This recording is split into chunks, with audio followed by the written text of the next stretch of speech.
길지만 오늘 5절까지만 읽었습니다. 우리가 지난주까지 17장까지의 내용을 살펴봤는데 주로 그 내용이 의식법에 대한 내용들입니다. 그러나 오늘부터 살펴볼 18장 그리고 20장까지 19장에서는 이제 10계명이 들어가 있거든요. 그래서 10계명 가운데서도 제7계명이 간음하지 말라는 도덕적인 말씀의 구체적인 내용이 오늘 18장과 20장에 기록되어 있습니다. 18장 1절에서 5절까지는 가나안 족속의 풍속을 따르지 말라는 내용이 들어가 있고 6절부터 18절은 근친 상간에 대한 내용입니다. 그리고 19절에서 23절은 몰렉을 포함한 따라서는 안 될 이방인의 풍속에 대해서 나와 있고요. 24절부터 30절까지는 이 규례들을 지키지 않았을 경우에 대한 결과를 적어 놓았습니다. 이어서 19장에는 10계명이 나오고 20장으로 넘어가면요. 이거를 신학적으로는 인클루지오라고 하는데 뭐냐면 A, B, C 그 다음에 중간이 있고 다시 C, B, A 이런 형식으로 이렇게 덮어나가는 형식을 말하는 거거든요. 그런 형식으로 나왔는데 19장에서 10계명이 나오고 20장에 가면은 다시 자녀를 몰렉에게 주지 말라는 내용이 나오고 그 다음 음행에 대한 형벌과 규례가 나오고 마지막 결론으로 다시 가나안 족속의 풍속을 따르지 말라는 것으로 다시 말해서 19장에 간음하지 말라는 말씀을 18장과 19장이 감싸주고 있는 형식으로 되어 있습니다. 그러니까 다시 말해서 18장과 20장은요. 음행 문제를 다루고 있다라는 사실입니다. 하나님께서 주신 그 선물 가운데 성이라고 하는 것은요. 하나님께서 허락하신 아주 거룩하고 아름다운 겁니다. 또한 하나님과 사랑과 연합을 의미하기도 합니다. 그런데 인간이 타락하여서 이 아름답고 고귀한 성을 가장 추하고 더러운 것으로 바꿔버렸습니다. 인간의 타락은요. 그 절정이 항상 성적 타락으로 매듭지어집니다. 노아의 홍수 심판도 그랬고 소돔과 고모라의 멸망도 결국은 이 성적 타락 그리고 동성연애 이러한 것들로 결정지어졌습니다. 이 당시 이스라엘 백성들이 들어가려고 이제 물리치고 들어가려고 하는 이 가나안 땅도 결국은 이 족속들이 똑같은 죄로 말미암아 진멸당하려는 위기에 있었던 겁니다.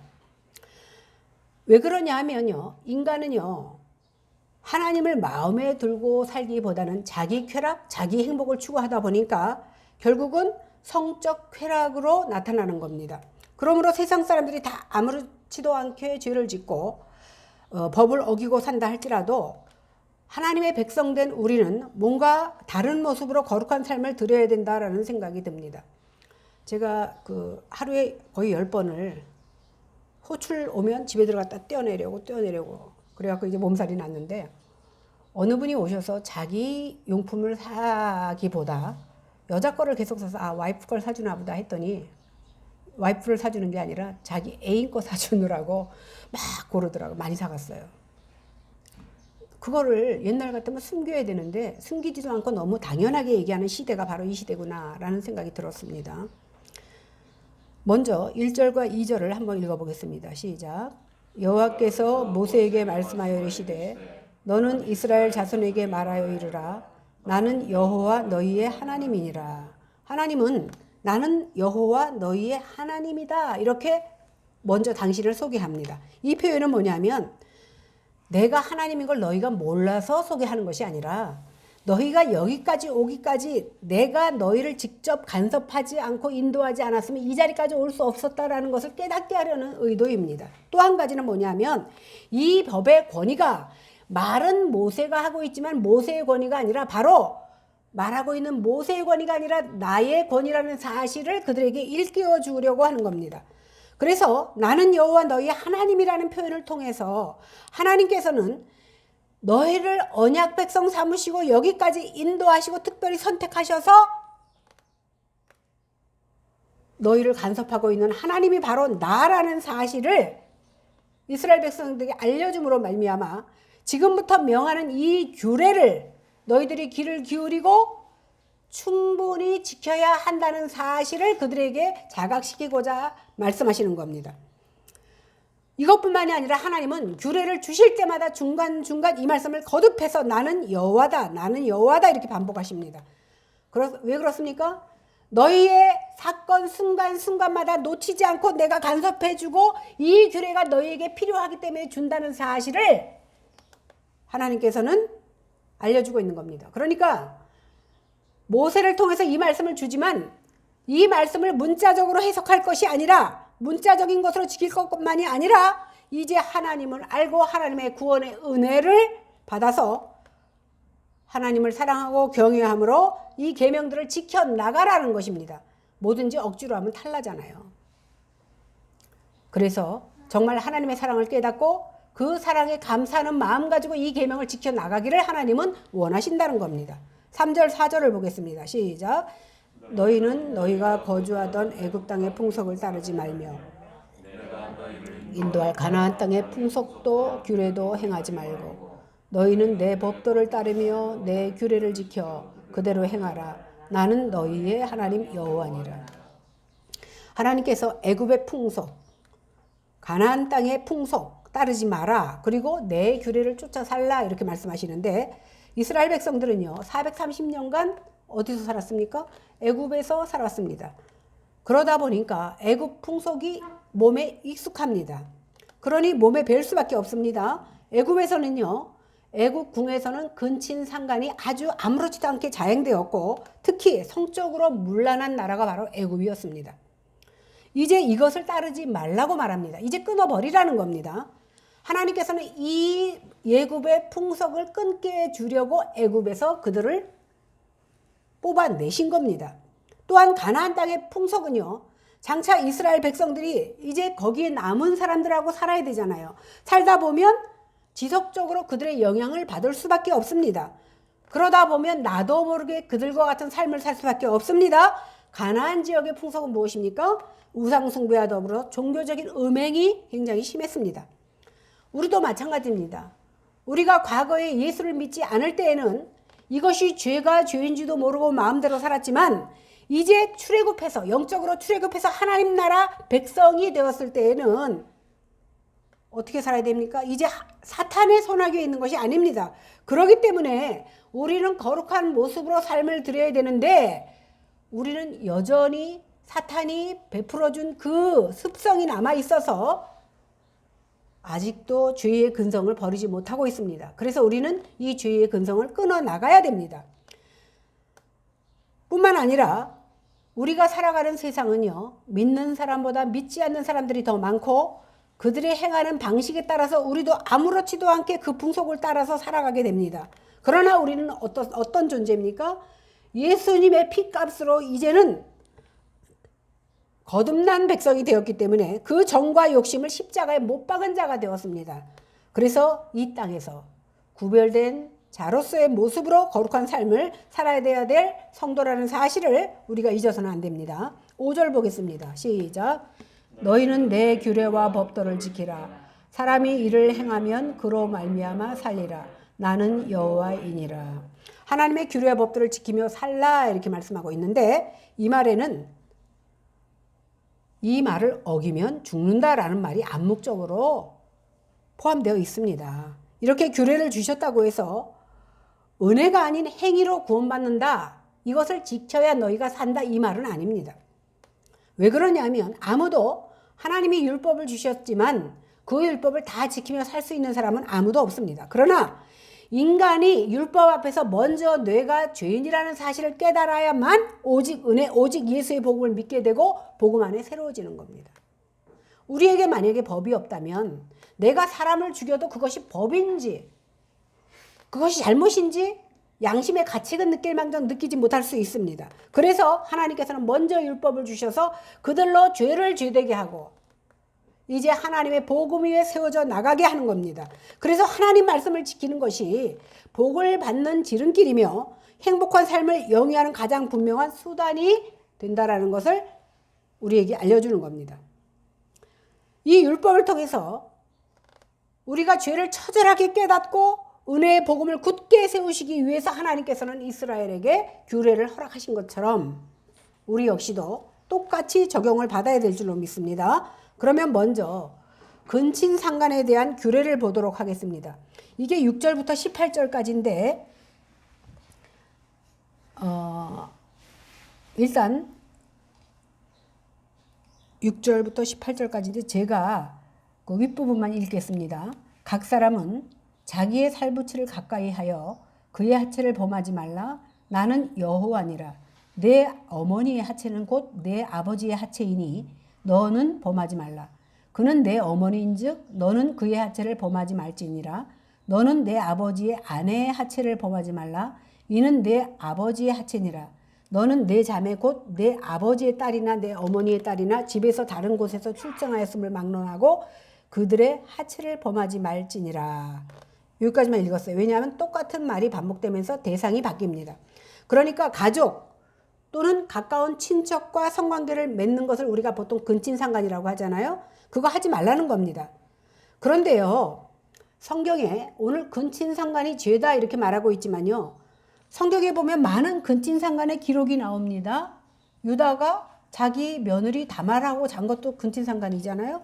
그런데요, 아담과 하와가 몇 살까지 살냐면 900세 정도 살거든요.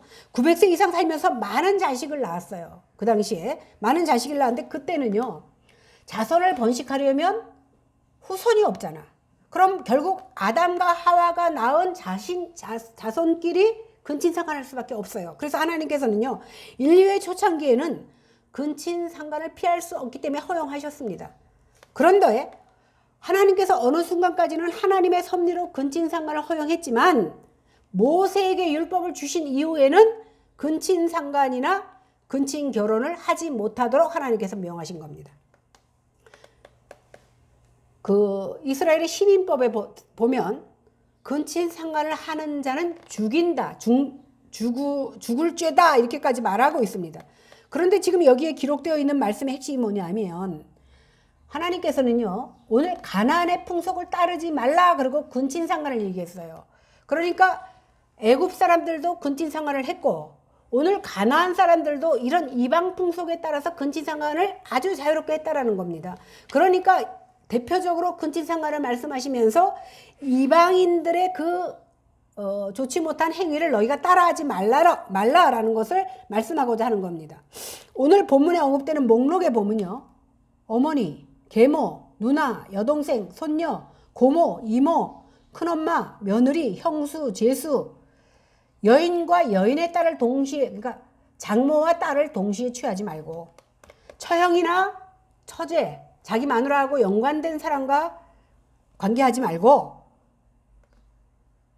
이렇게 규정하고 있습니다. 그러니까 결론 뭡니까? 친척이나 골육하고의 성관계는 금한다 이런 말입니다. 이렇게 근친상간을 이야기하면서 성경에 뭐라고 얘기하냐면 어머니를 범하는 것은 내 아버지의 하체를 범하는 것이다 이렇게 말했잖아요. 한편에 20절에 보는 것처럼 다른 유부녀와 그러니까 근친상간을 얘기할 때는 하체를 범한다 이렇게 말했고 20절에 그 다른 여인과 간음하는 경우에는 하체를 범한다 이렇게 말하지 않고 간통이다 이렇게 간통 아니면 통간 이렇게 말했습니다. 아주 의도적으로 이런 표현을 썼는데 하체를 범한다는 표현을 원어로 지역하면요, 너희의 벌거벗음, 즉 성기를 노출시킨다 이런 뜻입니다. 남녀의 성은 부부간에만 노출이 돼야지 부부 이외의 인간관계에서 절대로 노출해서는 안 됩니다. 그러나 그 중에서 특별히 가족끼리는 더군다나 가까운 친척들끼리 더더욱 성기를 노출시키면 안 된다라는 것을 하나님은 규례로 주고 있습니다. 그것을 강조하기 위해서 근친상간의 경우에는 통간한다 이렇게 간통했다 이렇게 말하지 않고 하체를 범했다 이렇게 말하는 거예요. 왜냐하면 내가 범한 하체가 결국은 바로 내 자신의 사랑하는 가족의 하체를 범한 것과 똑같이 여긴 겁니다.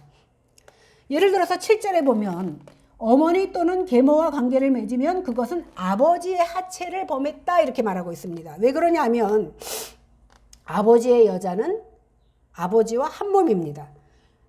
대표적인 예로 야곱의 큰아들 루벤이 야곱의 여자인 비라와 통관합니다. 비라는 라헬의 하녀였잖아요. 비라와 통관했을 때 야곱은 분노하면서 물에 끓음 같았은즉 너는 탁월하지 못하리니 내가 아버지의 침상에 올라 더럽혔음이로다. 그가 내 침상에 올랐다. 이렇게 말하고 있습니다. 결국요, 르우벤은 장자였거든요. 그럼에도 불구하고 그는 탁월하지 못하리라는 그 말대로 지파 가운데 가장 연약한 지파, 그리고 땅을 분배할 때도 야곱이 많은 땅을 그에게 허락하지 않았습니다. 그래서 아주 세력이 약한 족속으로 남게 됩니다. 이런 르우벤의 행동으로 비라의 하체만 더러워진 것이 아니라 바로 아버지 야곱의 하체도 더러워졌다는 것을 오늘 성경은 말하고 있습니다. 따라서 가족끼리는요, 원래 서로 사랑하면서 살아가야지 잘못된 성관계를 맺게 되면 그 둘 사이뿐만이 아니라 모든 관계가 파괴되어지고 엄청난 수치심과 부끄러움을 당하게 되는 가운데 서로 형제간에도 보지 않는 일. 저는 그 처제와 그렇게 돼갖고 결국은 언니는 자살하고 그러니까 형부는 일찍 죽고 그런 사건을 가까이서 보았습니다. 못할 짓이거든요. 그러니까 결국은 자기의 동생의 딸이 이모인데 엄마라고 부르더래요. 지금 이제는 뭐 오래 살았으니까 이렇게 엄마라고 부르는 걸 봤는데, 그로 인해서 자기의 친딸들이 얼마나 고통 가운데 살다가 큰딸이 머리가 돌았었어요. 우리 교회 집사였거든요. 그것 때문에 결국은 신경쇠약에 걸렸고, 자기 막내 동생이 결혼할 때 부산에 찾아갔어요. 그런데 자기는 20여 년 만에 만나서 엄마 소리가 나오지 않는데 자기 사촌들이 자기 엄마더러 엄마 하는데 자기는 부르지를 못하고 왔대요.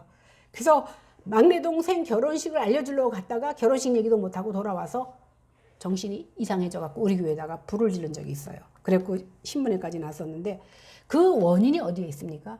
결국은 잘못된 그 가족 간의 근친 상간이 자기 자녀를 망치게 하고 자기 언니를 죽이고 자기 형부가 술만 먹다가 죽고, 자기의 친자녀들은 정말 그 씻을 수 없는 상처 가운데 살아가는 것을 저는 보았거든요. 그래서 보통요, 바람 피우면 불륜 이렇게 말합니다. 그런데요, 근친 사건은 뭐라고 얘기합니까? 폐륜이라고 말하는 거예요. 19절에서 20절 보겠습니다. 시작. 너는 여인이 월경으로 불결한 동안에 그에게 가까이하여 그의 하체를 범하지 말지니라. 너는 내 이웃의 아내와 동침하여 설정하므로 그 여자와 함께 자기를 더럽히지 말지니라. 하나님께서는 설령 내 아내라 그래도 그가 생리기간에는 잠자리를 하지 못하도록 명하셨습니다. 물론 그것은요, 위생적으로는 의식적인 법에 의합니다. 성경, 우리가 그때 의식법 배울 때 월경한 여인은 7일 동안 불결하다 이렇게 말했잖아요. 부정하다 이렇게 말했어. 그래서 부정한 기간에는 성관계를 하면 성관계한 그 남자도 똑같이 일주일 동안 불결해집니다. 그래서 하나님께서는 의식법으로 명했습니다. 이스라엘 백성들은요, 이 죄도 매우 큰 죄로 여겼습니다.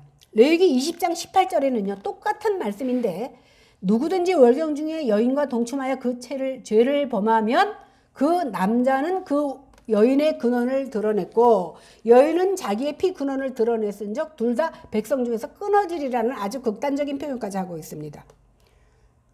이만큼 그 생리하는 여인을 건드리는 것이 남편이라 할지라도 얼마나 큰 형벌이 주어지는지에 대한 말씀을 우리는 다음 주에 볼 20장에서 알 수 있습니다.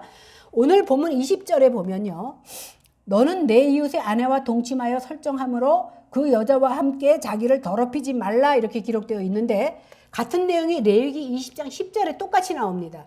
레위기 20장 10절에는요, 누구든지 남의 아내와 간음하는 자, 곧 그의 이웃의 아내와 간음하는 자는 그 간부와 음부를 반드시 죽일지다 이렇게 말하고 있습니다. 그러니까 남의 아내와 간통하는 사람과 그 상대는 모두 죽인다는 거예요. 옛날에는 돌로 쳐서 죽였습니다. 지금 우리나라는 간통죄가 폐지되어서 간통을 해도 처벌받는 법은 없습니다. 그러나 하나님께 가증한 일이라는 사실은 변하지 않았다는 사실입니다. 그러면 남의 이웃의 아내와 간음하는 것이 왜 죄악이 되는지 한번 살펴보겠습니다. 사실 성경에는요, 부부 이외의 모든 성관계, 성적인 행위에 대해서 그 신약 성경에 보면 마음의 음욕을 품은 것까지라도 간음이다 이렇게 말하고 있습니다. 그러나 간음이라고 해서 다 똑같은 벌이 주어지는 것은 아닙니다. 다시 말해서 혼전에 결혼할 상대가 혼전에 성관계를 한 것은요, 죄가 아니라는 것은 아니고, 혼전에 성관계를 했으면요, 제사를 드리고 그 상대와 결혼하면 해결됩니다. 용서가 됩니다. 그런데 만일 이 여자가 다른 남자와 혼전의 관계를 가져놓고 또 다른 남자와 결혼을 하면 그것은 간음이 됩니다. 그래서 그것이 알려지면 그 여자는 그 자리에서 바로 돌로 쳐서 죽임을 당하게 되는 겁니다. 왜 그러냐면 하나님은 첫 번째 성관계를 맺은 사람이 이미 그 사람과 하나가 되었기 때문에 이 경우는요, 그 여자를 유부녀로 취급하는 거예요. 본인은 숨기고 있지만 유부녀로 취급하기 때문에 다른 남자와 결혼했을 때 그 남자가 모르고 넘어가면 다행이지만 그렇지 않을 경우에는 간음을 한 것이 되어서 간음죄와 똑같이 돌로 쳐서 죽일 수밖에 없었습니다.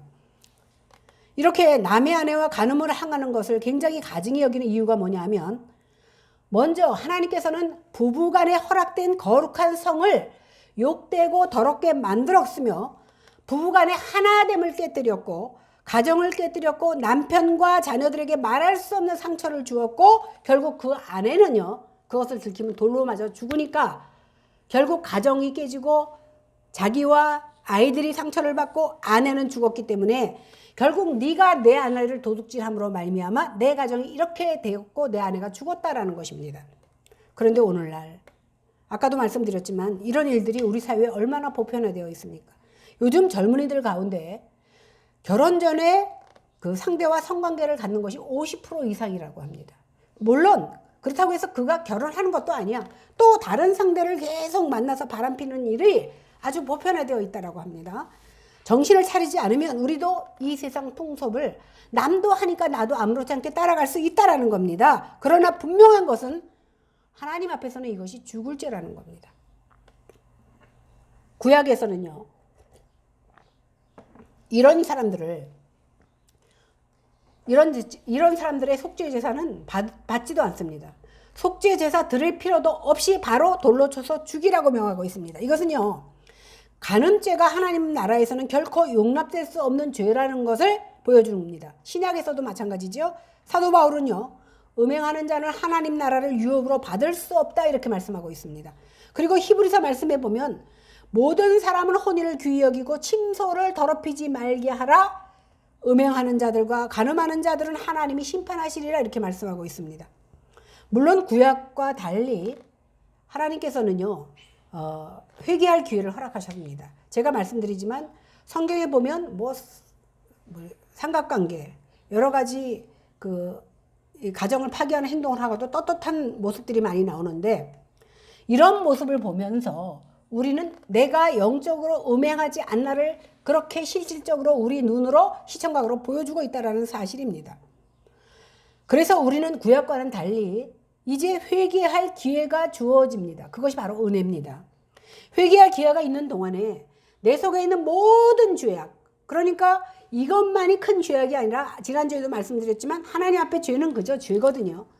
살인을 저질렀던, 도둑질을 했던, 간음을 했던, 아니면 남의 것 조그만 바늘을 하나 훔쳤던 하나님 보시기엔 똑같은 죄입니다. 그래서 그 죄의 삭은 사망입니다. 그런데 우리에게 기회가 주어졌고 깨달을 수 있는 말씀이 주어졌을 때 우리는 어떻게 하라고? 주님께 돌아와 회개하라는 겁니다. 그러면 용서해 주십니다. 21절을 보겠습니다. 시작. 너는 결탄코 자녀를 몰렉에게 주어 불로 통과하게 함으로 내 하나님의 이름을 욕되게 하지 말라. 나는 여호와니라. 좀 생뚱맞죠? 여지껏 그 근친상간이나 음행에 대한 간통에 대한 얘기를 딱 하다가 갑자기 몰렉에 대해서 말합니다. 이 몰렉이 누구냐 하면 풍요와 번영을 산진하는 암몬 족속이 섬기는 우상입니다. 당시 암몬 사람들은요, 자녀를 불 가운데로 지나가게 함으로 몰렉에게 풍요와 번영을 부여받는다고 생각했습니다. 그때는 이렇게 피임하는 게 없으니까 자녀들을 많이 낳았잖아요. 그 중에 한 명을 골라 잡아서 몰렉에게 바칩니다. 어떻게 바치냐면 불을 피워놓고 그 불 가운데로 지나가게 해서 불에 타서 죽게 합니다. 그러면 몰렉이라는 신이 그것을 받아 잡수고 풍요와 다산, 번영을 그 가정에 허락하는 겁니다. 사실 그냥 조금 배고프게 여럿이 같이 사는 게 좋지, 한 자녀를 희생시켜서 나머지 사람들이 편하게 살 수 있을지에 대해서는 좀 의문입니다. 그런데 이것들이 점점 맨 처음에는 불 사이로 지나가게 했어요. 그런데 나중에는 어떻게 했냐면 불을 크게 치워놓고 거기다 집어 던졌습니다. 더 악랄해진 거예요. 이렇게 우상 숭배는요, 결국 이 땅에서 하나님을 욕되게 하는 행위인 것을 하나님께서는 오늘 말씀하고 있습니다. 우상 숭배는 하나님이 창조하신 본래의 질서를 파괴하고 혼돈케 하는 행위인 동시에 하나님의 주권과 그의 신성에 상처를 입히는 도전하는 아주 가증한 일이기 때문에 철저히 경계하고 주의해야 될 것을 오늘 말씀하고 있습니다. 근데 하나님께서 왜 갑자기 이 몰렉에 대한 말씀을 하셨느냐는 거예요. 여러분, 우리가 아는 대로 암몬이 누굽니까? 아브라함의 조카인 롯이 소돔과 고모라 땅에 살다가 도망가잖아요. 부인이 소돔 기둥이 되잖아. 그러니까 야, 이제 우리가 어떻게 씨를 번성할 수가 없으니까 자기 남편들이 다 죽었잖아요. 그죠? 불기둥에 다 죽어버리니까 이 딸들이 아버지에게 술을 먹여서 아버지와 동침합니다.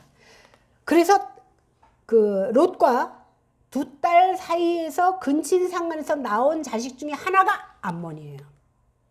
그러니까 아버지와 딸과의 그 관계에서 나온 자식이 암몬이라는 거예요. 그래서 오늘 몰렉을 얘기하는 이유는 뭐냐면 오늘 근친상간의 결과물에 대해서 얘기하는 겁니다. 그러니까 몰렉도 결국은 근친상간의 결과로 생겨진 암몬이 섬기는 그 몰렉을 오늘 지칭하고 있는 겁니다. 이런 죄들은요, 스스로 더러워지고 땅도 더럽히는 것이기 때문에 이런 죄에 머물러 있으면 결국은 멸망당하고 추방당한다라는 사실입니다. 22절에서 23절 같이 읽어보겠습니다. 시작. 너는 여자와 동침함같이 남자와 동침하지 말라. 이는 가증한 일이니라. 너는 짐승과 교합하여 자기를 더럽히지 말며 여자는 짐승 앞에 서서 그것을 교접하지 말라. 이는 문란한 일이니라. 22절은요, 동성애에 대한 내용입니다. 그리고 23절은 수간에 대한 내용입니다. 우리가 레위기 같은 율법서를 공부할 때요, 먼저 우리가 알고 있어야 될 게 뭐냐면 율법서는요, 율법은 세 종류가 있어요. 첫째는 의식법이 있습니다. 우리가 여지껏 의식법을 공부했다 그랬잖아요. 의식법은 뭐냐면 5대 제사와 7대 절기와 관한 내용이 바로 의식법입니다. 근데 이 의식법은요, 예수님께서 십자가에 달려 돌아가심으로 다 폐기되었습니다.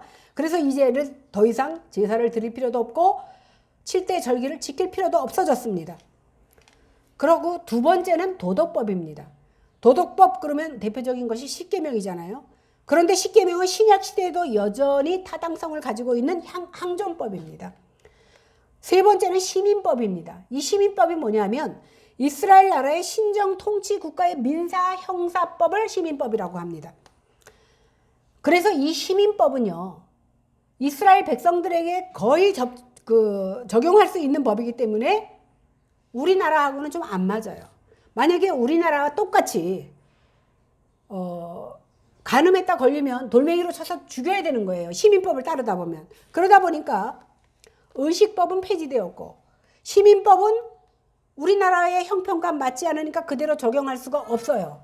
그런데 도덕법은 어떻게 됩니까? 항존법이기 때문에 이 시대를 살아가는 우리에게도 여전히 타당성이 있는 법입니다. 제가 이 말씀을 왜 드리냐면 18장과 20장은요. 도덕법과 시민법의 차이를 보여주고 있는데 우리가 오늘 보고 있는 18장은 도덕법의 기준으로 우리에게 말씀해주고 있습니다. 다음 주에 볼 20장은요. 시민법이에요. 그러니까 이스라엘 민족들에게 적용된 법입니다. 그래서 예를 들어 보면요. 18장은요. 18장 22절에 보면 너는 여자와 동침함 같이 남자와 동침하지 말라. 이는 가증한 일이나. 여자와 동침함 같이 남자와 동침하는 게 바로 동성연애잖아요. 동성연애 하는 자는 가증하다 이렇게 말하고 있어. 그런데 똑같은 말씀이 20장 13절에 보면 누구든지 여인과 동침하든 남자와 동침하면 둘 다 가증한 일을 행한 즉 반드시 죽일지니 자기의 피가 자기에게로 돌아가리라. 18장에서는 그냥 가증하다 이거로 끝났는데 20장에서는 어떻게 해요? 반드시 죽여라 이렇게 끝납니다. 그러니까 이스라엘 법은 동성연애하면 죽이는 거예요. 그러니까 18장은 도덕법이고 20장은 시민법으로 보는 겁니다. 그러니 우리 사회에 그대로 적용하면 지금 동성연애 하는 사람들 공개하지 않아도 꽤 많이 있잖아요. 그 사람들 착출되는 대로 죽여야 되는 거예요. 돌로 쳐서 죽여야 되는 거. 시민법대로 하면. 그러나 그럴 순 없잖아요. 그래서 그러나 분명한 것은 도덕법은 아직도 존재하기 때문에 하나님 앞에서 동성연애는 가증한 것이라는 것은 아직도 하나님 말씀에 타당하다라는 겁니다. 우리가 살고 있는 이 시대는요. 성적인 문란이 노아의 홍수 때와 아니면 고모라와 소돔과 고모라의 때와 다르지 않습니다. 우리 시대보다 우리 다음 세대에는 더 심해질 것이라는 것은 불을 보듯 뻔한 이치입니다. 어느 날 저는 딸만 있으니까 내 딸이 이미 시집 갔죠. 내 딸이 내 손녀가 여자를 데리고 와서 결혼할 상대라고 인사시킨다고 생각해 보세요. 참 얼마나 기가 막혀. 때로는 아들이 그럴 일이 없겠지만 상윤이가 남자를 데리고 와서 결혼할 아내감이라고 그러면 기가 막힐 노릇 아니겠습니까? 그런데요. 우리는 기가 막히다고 생각하는데 이미 호주 같은 데서는요. 이미 만연돼 있습니다. 그리고 법적으로도 호적에 올릴 수 있게 되어 있습니다. 로마서 1장 27절에 이렇게 말합니다. 그와 같이 남자들도 순리대로 여자 쓰기를 버리고 서로 향하여 음욕이 부릴 듯하며 남자가 남자와 더불어 부끄러운 일을 행하여 그들의 그릇 때문에 상당한 보응을 그들 자신이 받았느니라. 이것처럼 하나님께서는 말씀을 통해서 동성애가 창조 질서를 벗어나는 인간의 죄악이고 하나님이 가증히 여기기 때문에 형벌을 금하지 않을 것이라는 것을 오늘 성경은 말씀하고 있습니다. 23절은요. 짐승과 교접하는 수간에 대해서 나옵니다. 그러니까 개나 원숭이 그 상대가 뭐가 됐든 악어랑 이집트에서는 악어가 물어 죽이지 않았나 몰라. 악어랑도 했다는 기록이 있어요. 말 이런 것들과 성적인 관계를 맺는 겁니다. 인간의 존엄성을 개나 돼지만도 못한 그 수준으로 떨어뜨리는 아주 가증한 일입니다. 이처럼 동성애와 수간은요. 성적 타락의 끝자락을 보여주는 내용입니다. 사람이 성적 쾌락을 탐닉하고 추구하게 되면요. 그 인격이 병들게 됩니다. 그러다 보니까 결국 자기의 인성이 아니라 동물의 감성으로 돼버려갖고 부부관계에서 성적 쾌락을 추구하게 되면요. 반드시 그 상대의 실증을 느끼게 됩니다. 그러다 보니까 다른 상대에게 눈을 돌리게 되고 맨 처음에는 양심의 가책을 받게 됩니다. 그러나 점점 양심이 무뎌지다 보니까 점점 변태적인 것을 추구하게 되고 그러다 보니까 마음에 들지 않아 성에 차지 않다 보니까 결국은요 근친상간을 하게 되고 수간을 하게 되는 겁니다. 그래서 하나님은요 동성애와 수간에 대해서 가장 큰 혐오감을 표현하고 있습니다. 역겹고 가증한 일이고 문란한 일이라고 말씀하고 있는 겁니다. 수간에 대해서는요 성관계라고 말하지 않습니다. 동물 간에 교미한다 그러죠. 여기 원어에 보니까 라바 그랬는데 이것은 교미를 말하는 거예요. 그러니까 수간하는 것은 성관계라고 말하지 않아.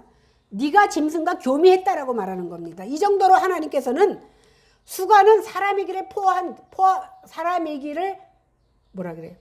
포기한 짐승만도 못한 성적 타락의 끝이다 이렇게 보는 겁니다. 이것은요 제정신을 가진 사람이 할 수 있는 일은 아니거든요. 그런데 그때 가나안 족속들은 이런 일들을 아주 만연하고 보편화되었다는 거예요. 그래서 하나님께서는 이런 예들을 통해서 너희는 이것을 본받지 말라라고 말씀하고 있는 겁니다. 그래서 결국은 하나님께서 이스라엘 백성을요 애굽에서 왜 430년간 내버려 두셨습니까? 이제 가나안 족속들이 끝을 향해서 달려가고 하나님 앞에 성적으로 문란하니까 그들을 칠 때가 되어서 하나님께서는 때를 맞춰서 이스라엘 백성들을 가나안으로 진입시키려고 하는 것입니다. 꼭 하나님께서는요 뭐라고 말씀하시냐면 가나안 족속을 진멸하실 때 어린아이까지 갓난아이까지 다 죽이라고 말합니다. 사랑의 하나님이라고 하면서 어떻게 갓난아이까지 죽이느냐라고 말하지만 이것은 그들의 죄를 말하는 겁니다. 하나님께서는 죄는 뿌리까지도 너희 눈에 보이지 않는 것까지라도 파내어서 없애라고 말씀하시는 것이 성경 말씀입니다. 그래서 하나님께서는 그들의 죄의 근성을 내버려 둘 수가 없었던 겁니다. 24절부터 25절 보겠습니다. 시작. 너희는 이 모든 일로 서럽게 덮이지 말라.